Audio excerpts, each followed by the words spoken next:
टुटुलपुर नामक गोटे गाँव में अनेक जीवजंतु रोहुथिले। सेमाने परस्पर को बहुत भल पाउथिले और परस्पर को विपद बेले साहाय्य करुथिले। आलो गाई नानी, आगो को वर्षा दिन आसुची। वर्षा दिने चलो आमे कुआड़े गोटे बुलिबाकू जिबा ओ बहुत मजा करिबा। अरे भाबो, प्रत्येक लोक शीत दिने पिकनिक जाती, हेले आमे वर्षा दिने जिबा। यार मजा स्वतंत्र अलग प्रकार हेबो। अरे हाँ हाँ हाथी, तो ठीक कहलु। आमे वर्षा दिने माल्यगिरी जंगल को बुलिबाकू जिबा।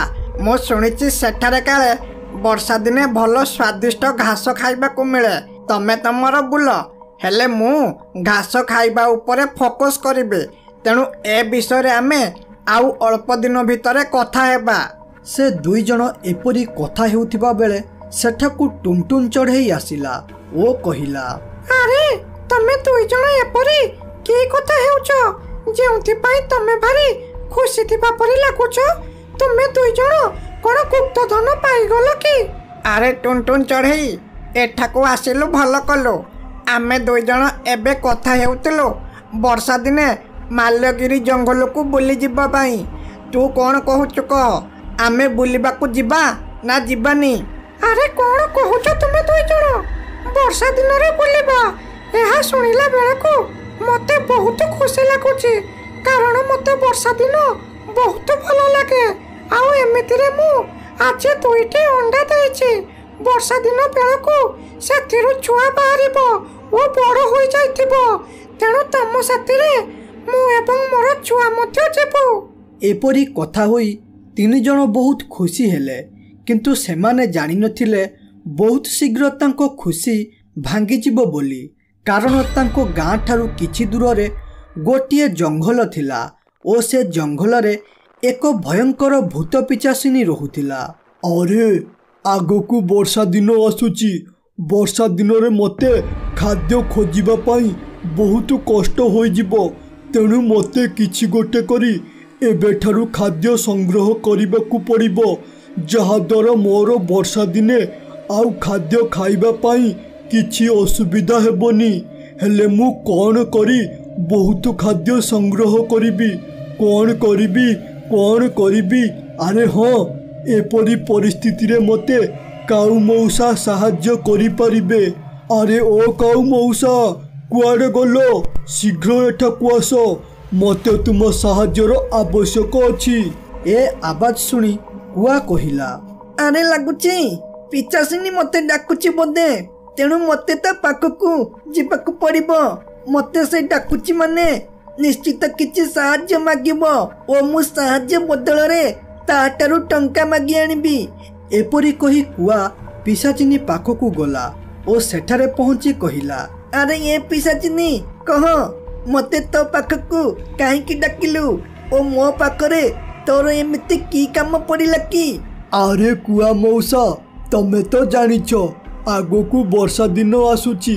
वर्षा दिने खाद्य खोजी खाइबा कष्टकर होई जिवो। तेणु मते एमिति किछि उपाय कुह जेमिति मु एबेठारू खाद्य संग्रह करी वर्षा दिन पाई रखिबी। अरे एई गोटे सामान्य कथा हौ पिशाचिनी, तू जमा भी चिंता करना। मु तते उपाय कहिबी, हेले या बदल रे मते अनेक टंका ओ धनरत्न देबाकू पड़िबो। अरे कुआ मौसा, तुमे जमा भी चिंता करो ना। मु तते एते धनरत्न ओ टंका पैसा देबी जे तू जेमिति स्वप्न रे केबे भी भाबी नथिबु। ओ हाँ, मु आजी पर्यंत जेते थरो तुम ठारू साहाय्य नेइची सबु थरो तुमको अनेक टंका देइची, एबे मध्य देबी। बास तुमे खाली उपाय कुह। अरे पिशाचिनी, आम जंगल ठारू अल्प दूर रे गोटे गाँ अछि ओ से गाँ रे अनेक चढ़ई और जीवजंतु बसवास करुछंती।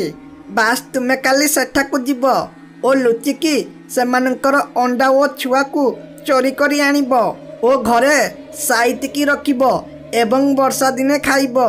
अरे कुआ मौसा, मु सेमानंकर अंडा किंबा छुआ चोरी करू करू जदि सेमाने देखि दियंती ना, ताहले मते गोड़ाई मो घर पाखकू पलाई आसिबे ओ मते मारी देबे।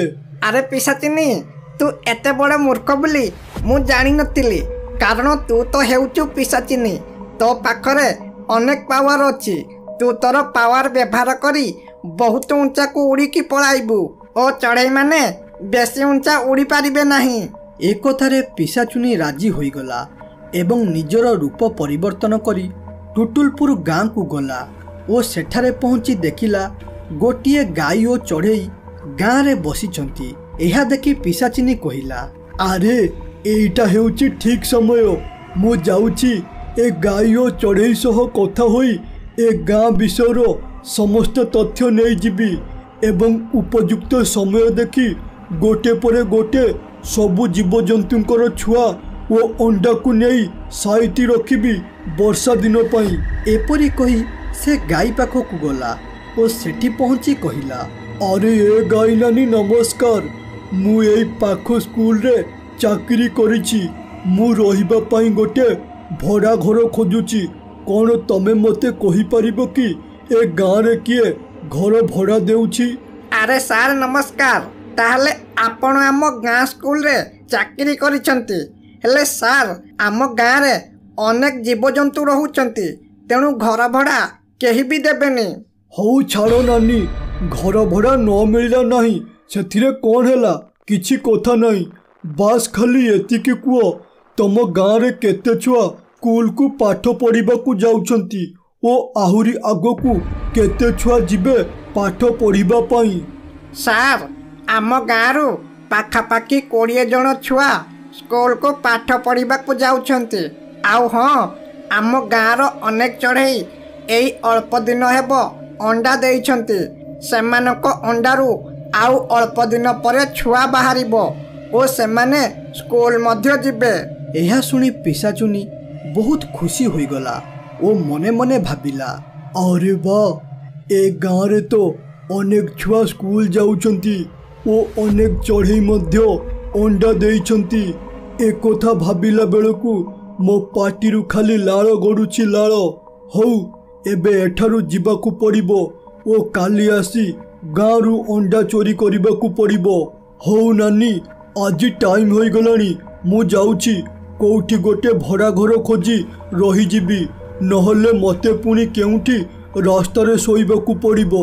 एपरी कही पिशाचिनी सेठारु पळाई आसिला एवं धीरे धीरे समय गड़ी ता पर दिन सखाळ हेला एवं सखाळ हेबा परे पिशाचिनी कहिला हे शैतान देव आज मु गोटे बहुत बड़ काम करबाकू जाउछि तेणु आपण मते एतिकी आशीर्वाद करंतु जेमिति मु मो काम रे सक्सेसफुल हेबी।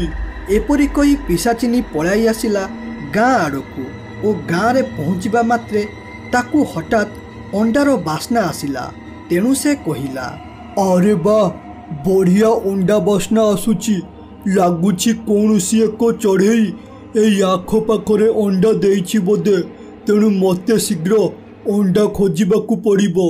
से एपरी कहिछि कि नाही हठात देखिला आगरे गोटिए घर अछि ओ से घरु बहुत बास्ना आसुथाए। एहा देखि से कहिला अरे बा लागुची से आगो घरु अंडार बास्ना आसुची तेणु से घर को जाई अंडा आनिबाकू पड़िबो। एपरी कही से घर भितर को गला ओ भितरे पहुंची देखिला घरे केही नाहंती। यह देखि कहिला अरे बा ए घरे तो केही नाहंती तेणु मते अंडा चोरी करिबा पाई सुविधा हेबो।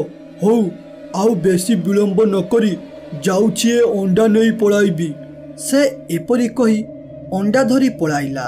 एतिके बेले टुनटुन चढ़ई ता अंडा पाखकू आसिला ओ देखिला सेठी तार अंडा नाही। एहा देखि कहिला अरे मो अंडा किए नहीं गला ए संगे संगे मो मोर अंडा को देखितली हेले एबे कुआडे गला किए नहीं गला। एपरी कही जेमिति टुनटुन चढ़ई बाहर को आसिला देखिला गोटिए पिशाचिनी तार अंडा को नहीं पळाउथाए। एहा देखि से पिशाचिनी को गोड़ाइबारे लागिला अरे ए पिशाचिनी मो अंडा को दे कहूची नहले मो ठारो खराब केही भी हेबेनी भलरे कहि दउछ दे नहले गुणी डाकी तते भस्म करि देबी। हेले पिशाचिनी प्रथमरु उपाय भाबी आसीथिला माने कुआ बुद्धि अनुसारे से बहुत ऊपर को उड़ीकी पळाइला एते उपरकू जिबा देखि टुनटुन चढ़ई सेठारु मन दुख करी पलाई आसिला ओ गाई पाखरे पहुंची कहिला, अरे ये गाई नानी मोर सब किछि सरी गला तेणु मु आउ ए दुनिया रे बंचेबा को चाहुनी। जणा नहीं का नजर लागेला जहा द्वारा मो कुळ भासे गला। अरे ए टुनटुन चढ़ई तोर कौन हैला? तू एपरी पागलंक परी कौन कथा कहूचु? ओ तोर कूल काहींकी बुड़ी गला? मते दया करी सब कथा खुलिकी कह। अरे गाई नानी मु मोर अंडा को रखी घर बाहर को जाइतिली ओ घर को फेरी देखे तो गोटे पिशाचिनी से अंडा को नहीं पळाइछि। मु से पिशाचिनी रो पीछा कले हेले से बहुत ऊपर को उड़ी के पळाइला जहा द्वारा मु आउ ताको धरि पारिले नहीं। टुनटुन एतिकी कहिछि कि नहीं हठात सेठारे हाथी आसी पहुंची गला ओ कहिला, अरे ये गाई नानी गोटे पिशाचिनी आसी मो छुआ को उठे कि नहीं गला। मु तार पीछा करी करी गली हेले से एते ऊपर को पळाइला जे मु ताकू आउ पाइली नहीं। एबे मु कौन करिबी नानी? किपरि मो छुआ को बंचाइबी? गाई एसबु दृश्य देखि टिके डरी गला ओ माहौल को टिके शांत करिबा पाई कहिला, अरे ए हाथी तू मन दुख करना। खाली तो छुआ नुह बरं ए टुनटुन चढ़ई अंडा मध्य से पिशाचुनी नहीं जाइछि। तेणु तमे दुई जण किछि समय अपेक्षा कर। आमे गाँव रे गोटे मीटिंग बसाइबा ओ ए समस्यार की समाधान करिहेबो से सबु देखिबा। गाई एपरी कहिबा परे चंगू चढ़ई गाँ रे बुली कहिला, अरे सुण सुण सुण गाँ वाला गाँ रे अंडा ओ छुआ चोरी हेउची तेणु गोटे मीटिंग रो आयोजन हेबो। तेणु समस्ते गाँ मुंड पाखरे एकत्रित हुओ एवं निज सुरक्षा निजे कर। शीघ्र गाँ मुंड पाखकू आस। एहा सुनिबा मात्रे समस्ते गाँ मुंड पाखरे एकत्रित हेले ओ तापरे गाई नानी कहिला, अरे गाँ वाला सुन टुनटुन चढ़ई अंडा ओ हाथीर छुआ को गोटे पिशाचिनी चोरी करी नहीं जाइछि। तेणु एपरी परिस्थिति रे आमे किपरि अंडा ओ छुआ को रक्षा करि पारिबा कुह। गाई एपरी कहिछि कि नहीं हठात सेठारे पारा आसी पहुंची गला ओ कहिला, अरे गाई नानी एई संगे संगे पिशाचिनी आसी मो अंडा को नहीं पळाइला।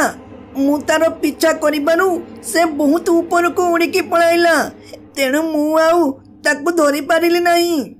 एसबु कथारु मु जा जानी पारिली ए पिशाचिनी जानिछि आमे बेसी ऊपर को उड़ी पारिबा नहीं। तेणु से बेसी ऊपर को उड़ी आमको ठकी देउछि। एपरी परिस्थिति रे केवल गोटिए उपाय अछि सेटा हेला जदि हेलिकॉप्टर माध्यम रे आमे से पिशाचिनी को गोड़ाइबा ताहाले से जेते ऊपर को जीव आमे जाई पारिबा। गाई एपरी कही गोटिए हेलिकॉप्टर माध्यम रे पिशाचिनी रो पीछा कला ओ पिशाचिनी जेते ऊपरे उड़िला गाई मध्य हेलिकॉप्टर को सेते ऊपर को नेकी गला। एसबु दृश्य देखि पिशाचिनी डरी गला ओ से कहिला, अरे गाई नानी मते दया करी क्षमा करी दे। मु तुम गाँ रो चढ़ई अंडा ओ हाथी छुआ को खाइनी। जदि मते छाड़ी देबू ताहले मु मध्य अंडा ओ हाथी छुआ को फेराई देबी। एकथारे हाथी राजी होई गला ओ तापरे पिशाचिनी हाथी छुआ ओ अंडा को फेराई समस्त को भूल मागिला।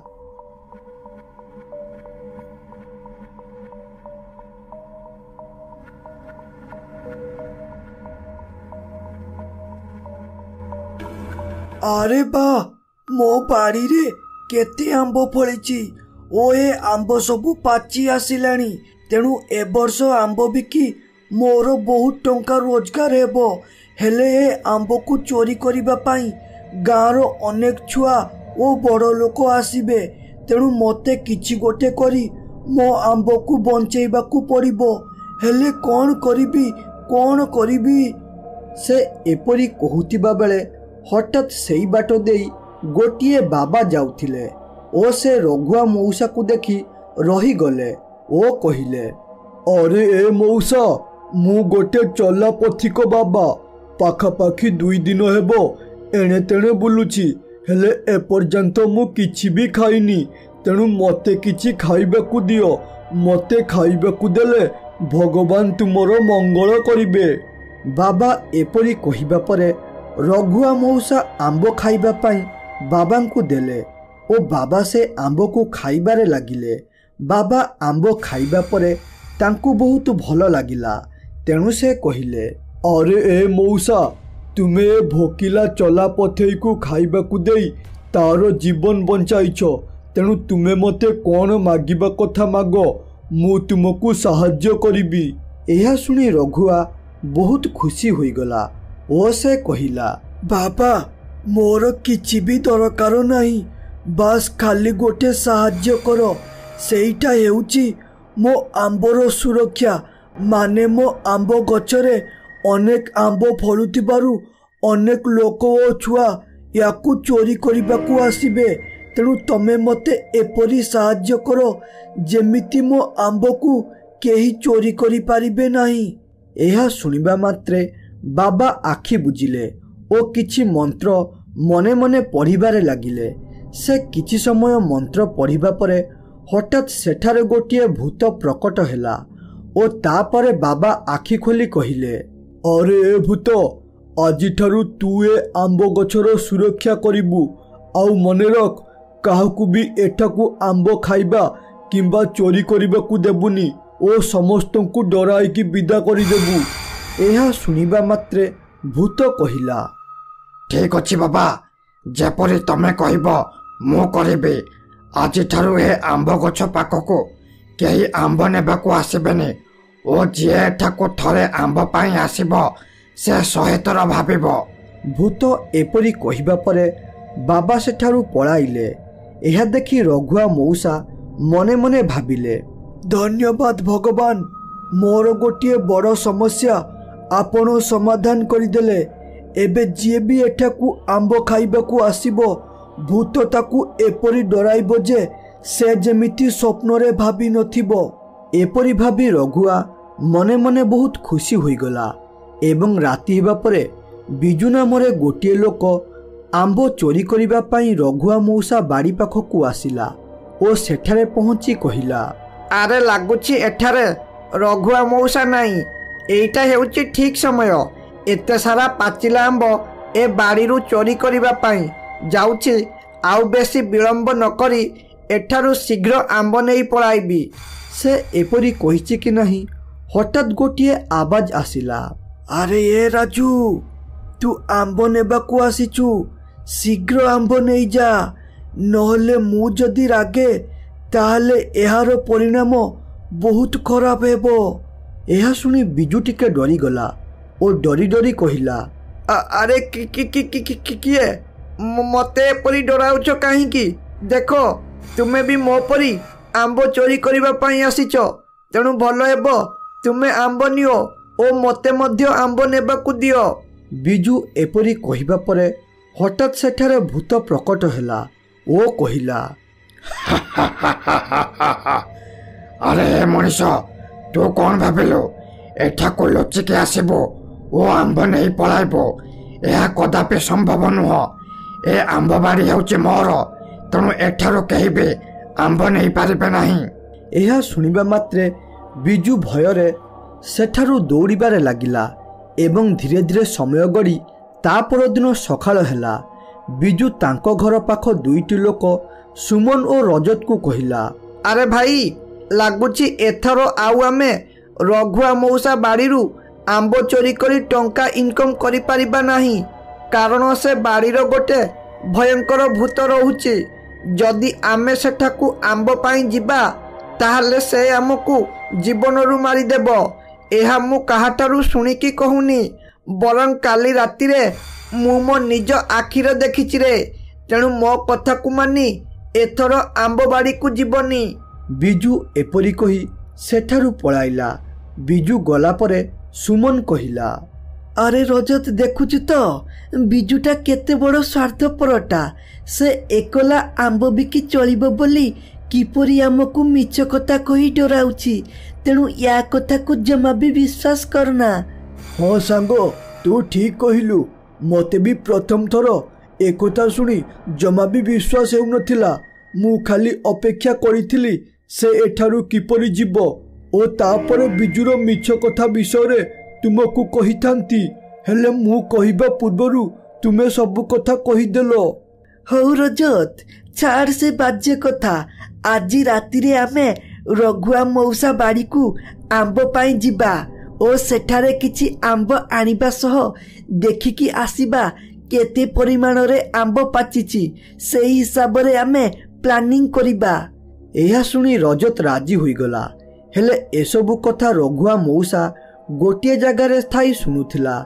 एमानंकर कथा शुणी रघुआ मौसा कहिला, अरे लागुची भूत तार काम ठीक ठीक करिछि, हेले ए दीटा मूर्ख बिजु कथा को विश्वास करूनांती। हौ रे पुओ, तुमे आज रातिरे खाली मो बाड़ी को आंब चोरी करबाकू जाओ। सेठारे एमिति भूत देखिब जे जीवन रे केबे भाबी नथिबो। एपरी कही रघुआ मौसा चुप रहिला एवं राति हेबा परे कथा अनुसारे रजत और सुमन आंबबाड़ी पाखकू गले और सेठारे पहुँचवा परे दुई जण देखिले बाड़ी रे बहुत आंब फलिछि और सेगुड़िक बहुत पाची गलानी। यह देखि रजत बहुत खुशी होईगला ओ कहिला, अरे बाप रे केते पाचिला आंब, एथर सबु वर्ष ठारू बहुत आंब फलिछि। एही कारणरू बिजुटा आमको मिछ कहुतिला।